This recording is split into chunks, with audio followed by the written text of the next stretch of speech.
Helene. This is episode 46, Gifts from Your Body. Today, it's your birthday. Yesterday was too, and so is tomorrow.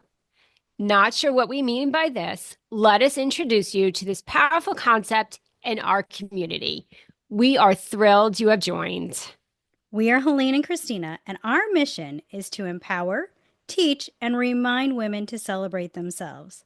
Combined, we have over 35 years' experience as therapists in private practice. It was in the office, as well as in our personal relationships, we have been hearing women struggling and not feeling seen or alive during their messy middle stage of life. Curious how we define this stage of life? Or if you're experiencing it, go back to episode 2 in season 1. Today, we come to you not as your therapist, but rather two women in this life stage with you. We come to you as your friends. Our podcast promises to talk about the hard or uncomfortable topics in a way to empower you, laugh along the way as part of the healing, and find joy in life. We strive to find the meaning of the messy or unknown. What sets us apart? We leave you with gifts each and every episode. These may come in the form of actionable tools or strategies, invitations to be exactly where you are right now, or sometimes mic dropping thought provoking ideas. Now that we're friends, let's make this official. We would love to help start your Thursday mornings, so make sure you follow the show wherever you're listening to us right now. Oh, and sign up for our free newsletter on yourbirthdaypodcast.com. Ready for some gifts like Christina just shared with you to start living your life how you want? Take the quiz on our website, and gifts will be automatically dropped to your inbox. This episode I'm so excited about because it comes from a place of love and passion from two women, us, who are at different parts of our lives and have struggled at times to see the gifts from and within our bodies. We also hear it all around us in media, our office, and even the women in our life circles. This episode is our pledge from the rooftops that you are, if you are, or you have been in a place of self shaming your body, to stop and listen to this episode with an open heart. We really, really want you to be open and listen. Snuggle up in a warm blanket with your favorite sweatshirt and grab your favorite beverage. Picture Helene, our guest Laura, and I on that comfy couch with you as we all build up our bodies. Christina and I felt so strongly about this episode that we invited an expert to join us. Laura Ehrlich is a certified holistic nutritionist, a menopause and metabolism specialist, and an executive wellness coach with over 20 years' experience. Her passion is working and helping women. She is as real and down to earth as they come, and we are so honored to have her today. Before we introduce Laura, friends, this episode discusses gifts from your body and how we appreciate and honor it. However, the content shared here is not intended to diagnose, treat, or cure any eating disorders, body images concerns, or related mental health issues. If you are struggling with an eating disorder or distorted body image, we strongly encourage you to seek out the guidance from a licensed professional healthcare who specializes in these areas. Your health and well-being are important, and professional support can offer a path towards healing. We wanted to make sure you knew that before we dive in. Laura, hello!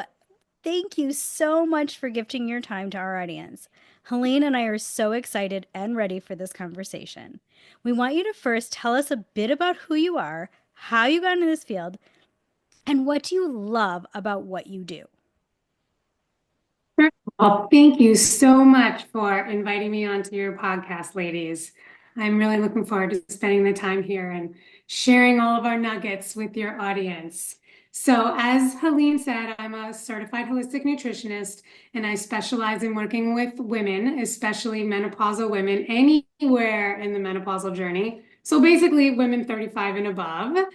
And the reason why I am so passionate at what I do is because I grew up very, very sick. By the time I was 5 years old, we had an oxygen tank in my bedroom because I had really bad asthma. My father was tired of bringing me to the hospital all the time. I've had thyroid issues. I had radioactive iodine when I was 13. Let me back up on that one. When I was younger, I had an overactive thyroid, which we found out when they took my tonsils out in fifth grade. But as a young teenage girl, I found out very quickly that if I didn't take my medicine, I would be super skinny. Talk about like how sad for that little girl in me, right? Mm. So what happened was when I was 17, because I hadn't taken my medicine so many times, I'd ended up in the hospital. They gave me radioactive iodine, which completely zapped my thyroid. So I've had an underactive thyroid ever since I'm 17. So I'm Mm. 58 years old. I've been on thyroid medication for 41 years. I've had asthma, allergies, fibromyalgia before it was even a word. I had a liver disease, and then when I was 53, I had a total hysterectomy. They thought I had cancer, which gratefully I didn't, but they took everything, both tubes, both ovaries, uterus, Mm. cervix, etc. I've struggled with weight, all like struggled with health issues physically, mentally, and spiritually, basically. And so I've done a lot of work and a lot of research in addition to me being trained in this area. I live it every day of my life. And so I know what it feels like to not feel good. And that's Mm. why I'm so passionate to work with women to be any part of their journey to help them feel their best and love their body as well. And a lot of women don't realize when I talk about loving their body, it isn't really the outward body, it's loving on their body so that they do feel better physically, mentally, and spiritually. So, Oh, Oof. love So that that. leads us to, well, if you've ever listened to our podcast, or if some of those of you are new to us, we usually end up saying, like, is this going to be an oomph, a hell yeah, or an oh shit episode? But I have a question for you, and I don't know if it's an oomph or an oh shit, but here we go. What would you say is the number one complaint that women come to you about their bodies? the number one complaint, I just Yes. know, is that one. an oh shit or an oomph? Yeah, I know. I yeah. mean, there's lots, but what's the top one? Right. What do The you top hear over and one, over again in 20 years? the top one is their weight, especially their Mm. weight around the middle. So it's their weight and how they look. Mm. That's Mm. the number one thing is they're struggling with their weight, especially belly fat around the middle. Wow. Even if other people don't think they need to lose weight, right? In quotes. Mm. I have women all the time that they'll say, "Oh, my friends say this and I'm fine and la la la, but I think I'm still overweight. I don't feel good with my body." That's the Mm. number one issue. There are some more, but that's the number one. Wow. What would you say the second is? I'm going to throw us off for a minute. The second one I would say would be energy and fatigue. Fair. Yeah. Mm. The third would be brain fog. Yep.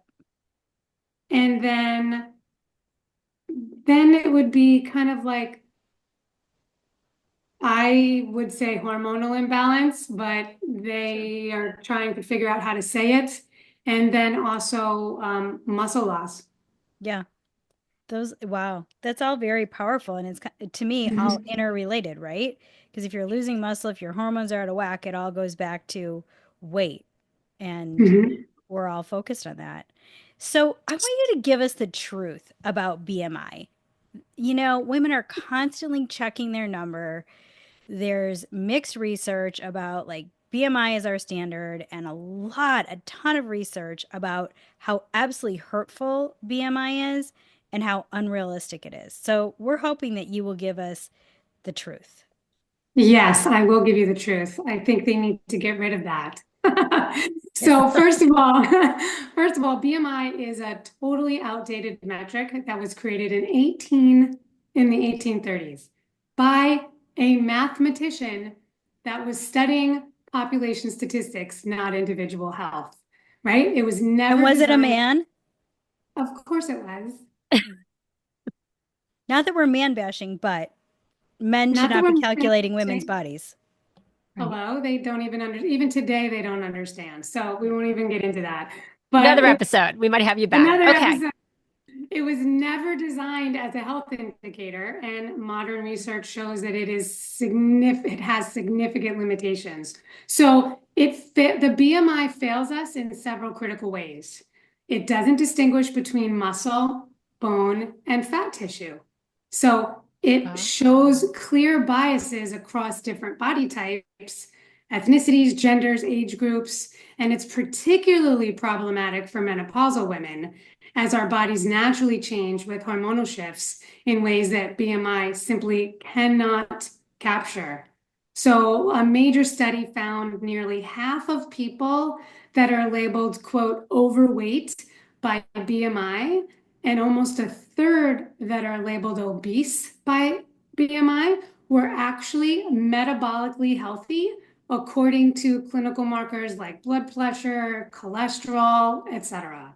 And so the consequences are very serious because BMI-based stigma can lead to inadequate health care, mental health impacts, and Mhm. even avoidance of people going to get medical services because they don't want to hear that their BMI is too high, right? So Mm-hmm. more meaningful measurements are waist circumference, body composition analysis, cardiovascular fitness, and comprehensive lifestyle factors that are going to tell us way more about our health than BMI ever could. I mean, I know many like elite athletes that if we were to go by their BMI, they would be labeled overweight.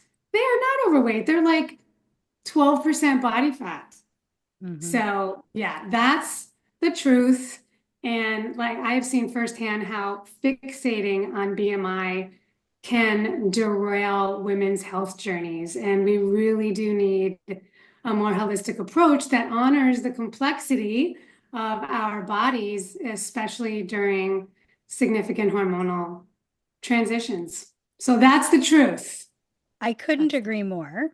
And, being somebody who's only 4'11", I've experienced that my entire life because my BMI shows I should be like 90 pounds.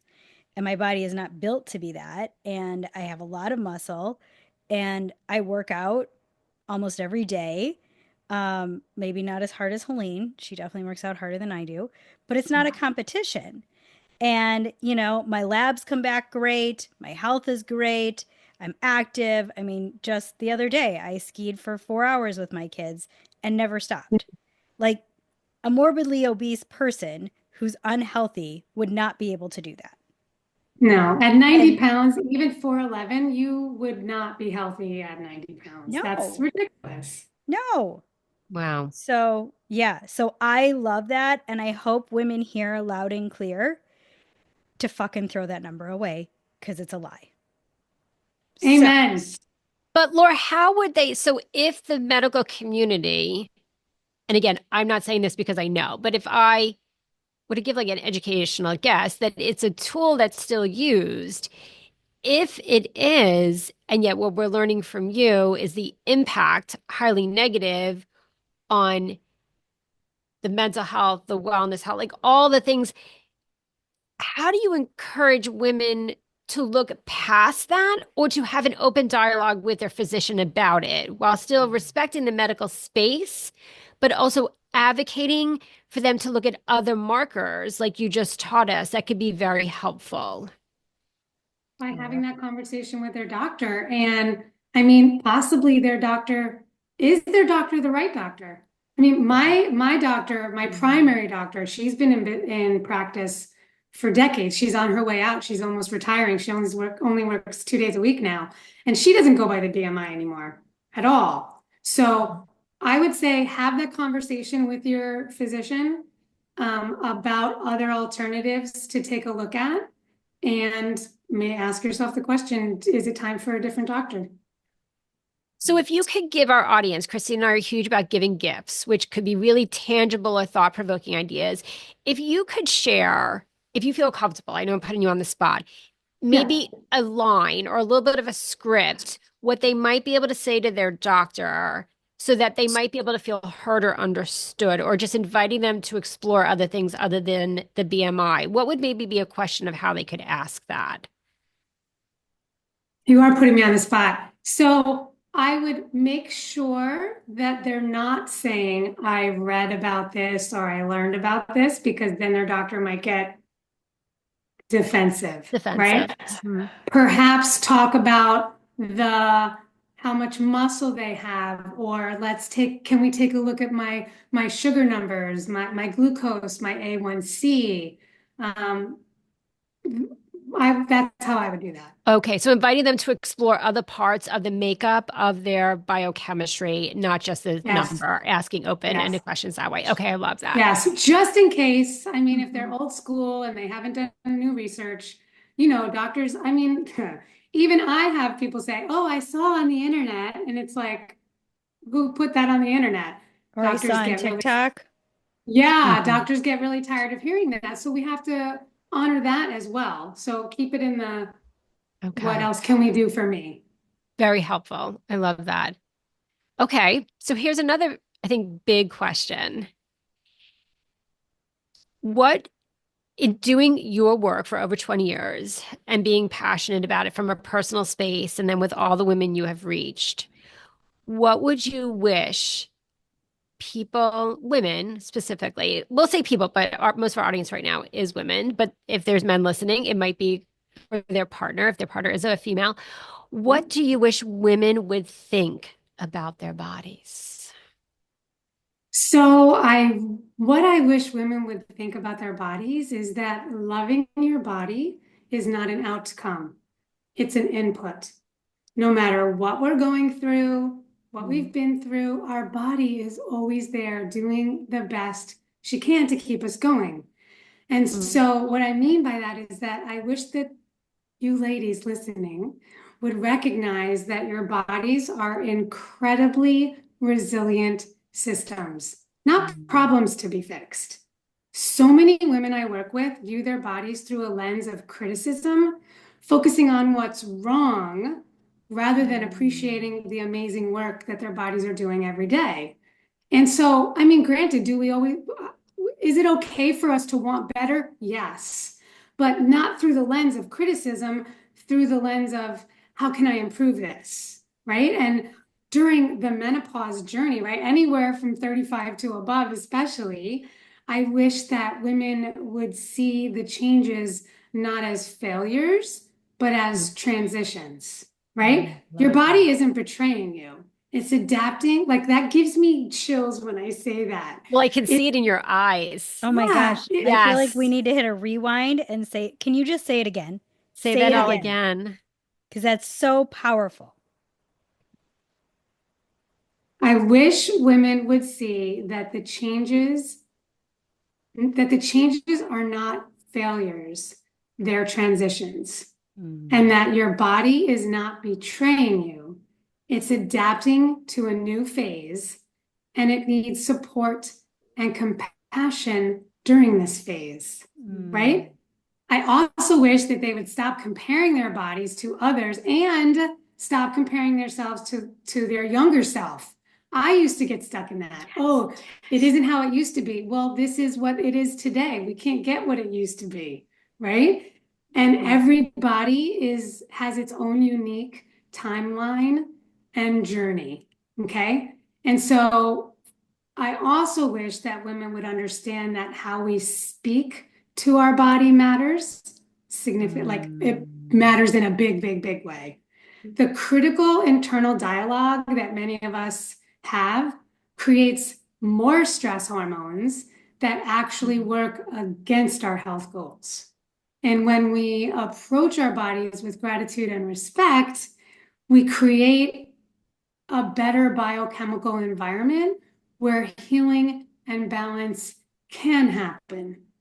Now, granted, if we don't like the results that our body is giving us, our body is just doing its job based on the information that we're giving it. So there may be things that we can change on what we're eating, what we're not eating, all of those things, right? That's a totally separate issue. I'm not saying that if you love on your body and you have less stress, that all of your health issues will go away. It's just making sure to treat yourself like you would your kid or your girlfriend, right? Like we Mhm. would never talk to our kids or our friends or anybody the way we talk to ourselves. Yeah. So, I think overall, what I'm hearing you inviting our audience, and a great reminder for Christina and I will say, Mhm. is to allow the opportunity through transition Mhm. to be a space to have a very loving, open, and relationship with your body. Listen to it, honor it, hold space for it. You can have a relationship with it. And if you love on your kids or love on your colleagues or your sister or your mother, use that voice and that connection within your own self each and mhm, every phase that you're Mhm. going through. Because that we can control, that Yeah. mhm, we have power to do. Well, and I think absolutely. of how we so celebrate the body changes in pregnancy. And, I mean, it's a party every time, right? Till the end when we feel like we're going to burst. Um, but it's still a party because in the end, you get this amazing present. Um, and so, and, I get not all of the time and the heartache that comes with that, but for the majority. And so, what if we treated all of our body transitions that way as a celebration? I mean, think about, you know, um, my daughter is 11, and so her menstrual cycle is on the horizon. And, we've been talking about how it's a celebration because it's a rite of passage in Mhm, her body. It's not a bad thing, it's not a scary thing. It means that her body is growing and evolving. And those are the conversations we have. And, I remember when I got mine, I was so scared. Like, I mhm. remember just like running to the laundry room and laying on the floor crying because I was determined that like it meant I had to like move out of the house and everything. So everybody was like, "You're a woman, you're a woman." And I was like, I don't even know how to do division properly. I mean, maybe I did. I don't know. I was in middle school, but it's crazy. And so we just really tried to change that mentality in our house. And it's really challenging me to change that mentality of where my body is because I've been so focused on making it positive for her that I'm Mhm. probably modeling very differently for me. Like I'm like, oh, look at these wrinkles. Here we go. My forehead's gonna look like your grandma. Like those kind of things. Sorry, mom. But that's the stuff. And I've got to change my mindset. So you're challenging me. And I hope our listeners like genuinely are hearing that. Like we need to change how we're speaking about every transition of our bodies. It's Other cultures, it's totally different, right? Women, you're right, we celebrate periods here, we celebrate, I mean, we literally celebrate pregnancy with a actual party, not yeah. just the party of the birth, right? And so getting older, respecting your elders, all those kind of things. I don't know what happened here, but and nobody, even when I was going through menopause 5 years ago, nobody was talking about it. Thankfully, more people and more medical professionals that are women that are going through it themselves are speaking about it now because they were like, wait a second. They've been gaslighting their patients and now they realize, whoa, what's happening here? So, Mhm. yes, you are absolutely right. And that's beautiful. I love what you're doing with your daughter. And yeah, what kind of behavior are we modeling? Not just, I Mhm. used to hate when my parents would tell, like, do as I say, not as I do. Yeah. No, that doesn't work for my brain. No. Yeah. So, following up on that, what are some things that you believe women can do to feel better on the outside? Not weight loss, but just in general, what can they do to feel better about their body on the outside? Yeah, that's a great question. So, first of all, drinking a bunch of water. Water is very, very helpful. Proper hydration. Our skin will even look better. You know how it is when you look in the mirror and you don't feel good. You don't feel good physically. it really correlates to how we think we feel mentally, right? I know when I look in the mirror and I don't feel good, I'm like, ugh, it's not a, half empty kind of thing. So water is very important. Moving our body, movement that brings joy is a game changer. Not punishing exercises you dread, right? But finding ways to move your body that makes you feel strong and capable. It releases endorphins that improve your mood and your appearance, even posture, right? I notice like if I see myself in a Zoom and I'm slouching, then it doesn't feel as good as when I have proper posture. Quality sleep, man, sleep is absolutely transformative for how women look and feel because during sleep, that's when our body is actually repairing itself.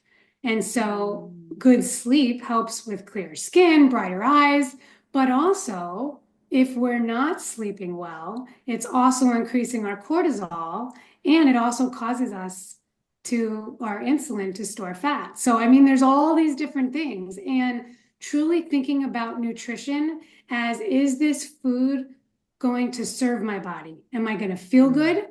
Or is it going to deplete me? You know how you sometimes if you eat a meal, even if like a Chinese food, right? You eat Chinese food and an hour later you're exhausted, right? Especially if you've eaten some rice because of all the sugar. So it's like really looking at your food, not necessarily, am I going to gain weight or lose weight? Forget about that. Am I going to feel good? Is it going to serve my body? Yeah, So those are some really good pointers. that's powerful. Okay. And this is kind of a follow-up to that as well. And I'm being cautiously careful as I ask this question because I Okay. don't think it's an absolute. I want our audience to hear that. But if you were to like cast a vision of what you see or experience in your 20 years of a woman who truly loves her body, like what does she look like? Both on the inside, what do you imagine if you could like look on the inside? Like, who is she? And not that I'm saying our audience has to be her, but if we Yeah. had a little bit of like an avatar, like, who is she? Yeah. Yeah. Does Yeah. that make Yeah. sense? It absolutely makes sense. And Okay. there's some different ones, right? There's external signals and then Mm, like internal kind of things, right? So externally, a woman that loves her body, loves herself, right? Mm. I feel oh, I just and got, see Yeah, me too. when I yeah, said loves herself, yes, right? yeah. Loves herself. I feel and see with myself and my clients that I've been working with for decades, she's more relaxed. Mm. She Christine and I need to work on that. I know I do. I'm type I do. I'm a type A New York Virgo, so sometimes I'm not relaxed myself. So, there's different facets of that, but she's Okay. more relaxed. Helene She has too. genuine, right? Genuine smile that reaches her eyes, not just a smile on her face, but her eyes and her soul. And I know you ladies know what I mean, right? Yeah. She has direct eye contact with others because she's confident about herself and about others. She's loving on others. She's Mm. comfortable in the way that she's moving, um, the way her clothes fit her body. She's not hiding or punishing herself, and even possibly gestures that take up appropriate space rather than minimizing herself. That's external stuff, Mm. right? And so, because I've thought about this a lot in my years, and then internal manifestations of loving yourself would be how she speaks to herself, speaks about her body with respect rather than constant criticism. I've been working on that for so long. um, Perhaps she describes physical sensations with curiosity rather than judgment. And personally, me being someone that has struggled with health issues for so long and so many, Mhm. that's one that I'm constantly working on still. I catch myself going into bad habits of judging myself for a health issue rather than having curiosity on, is there anything that I can do about it?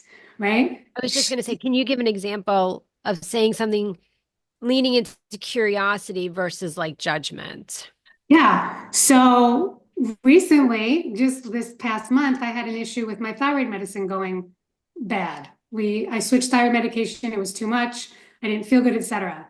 And so, especially because of what I do for a living, I was very hard on myself.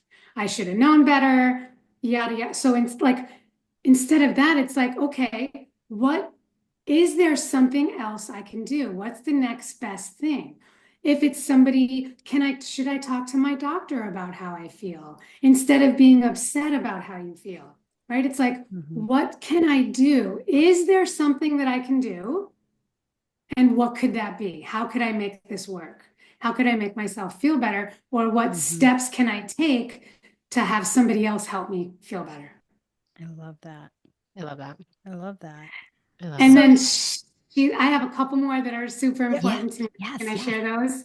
Yeah. So she makes health choices from a place of care, not punishment, as well. Mm. And big one for us ladies, ready? Sets boundaries to protect her well-being.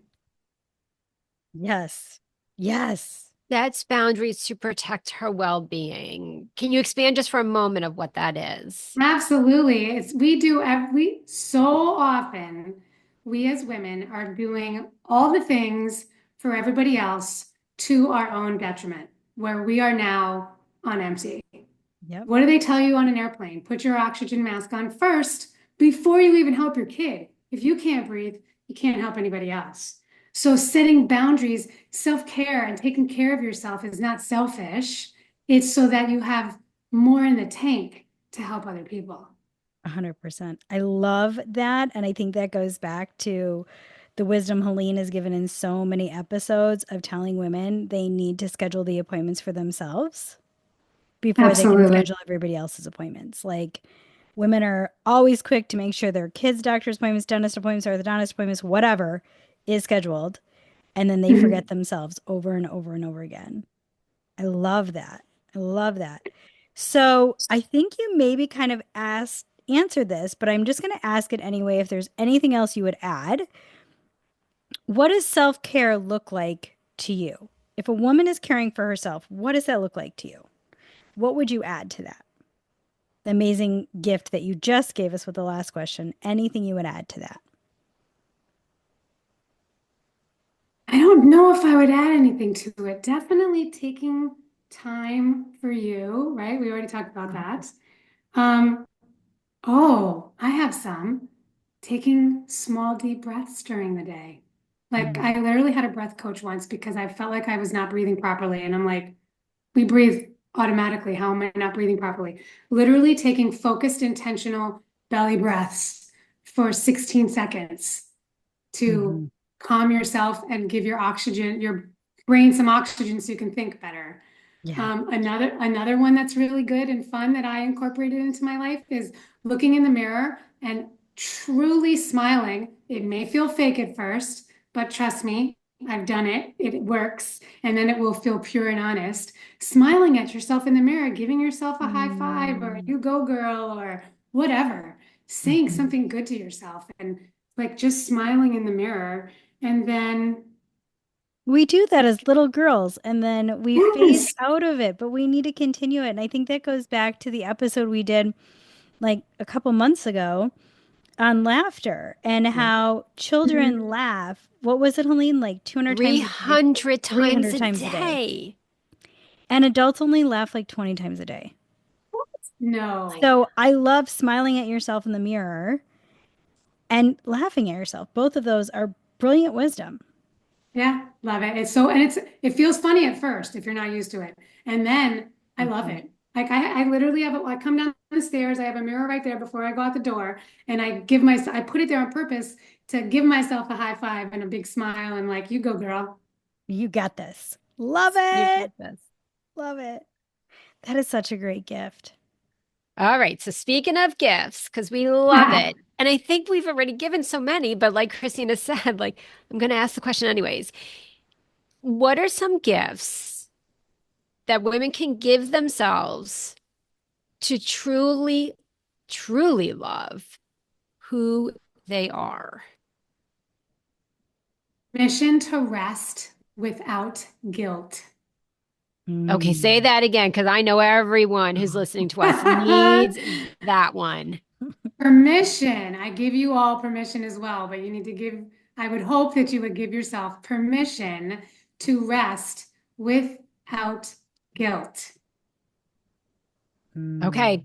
So if we need to practice that, and even if you're in a space right now that you are not able to do that, but the future part of you is growing, right now you could say, okay, Laura said we're going to use you, Laura.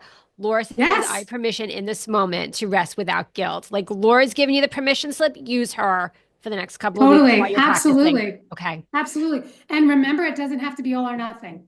If rest in your mind means an hour and you only have 5 minutes, 5 minutes is resting.